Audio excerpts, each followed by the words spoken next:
Xaritadagi ushbu Western Sahara, ya'ni G'arbiy Sahroyi Kabir hududiga e'tibor bersangiz, bu qaysidir davlatning umumiy hududini emas, balki oldinlari Ispan Saharasi deb atalgan Afrikadagi tortishuvli hududni ifodalaydi. Do'stlar, bu hududning qariyb 70% ga Marokash davlati da'vogarlik qilsa, 30% ga yaqinini mustaqilligi qisman tan olingan Sahroyi Arab Respublikasi tomonidan boshqariladi.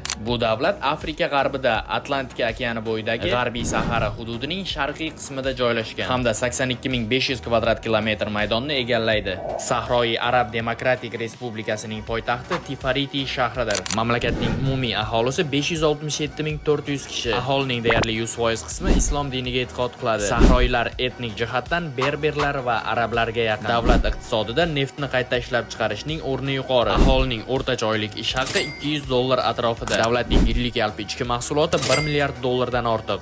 Xaritadagi ushbu Western Sahara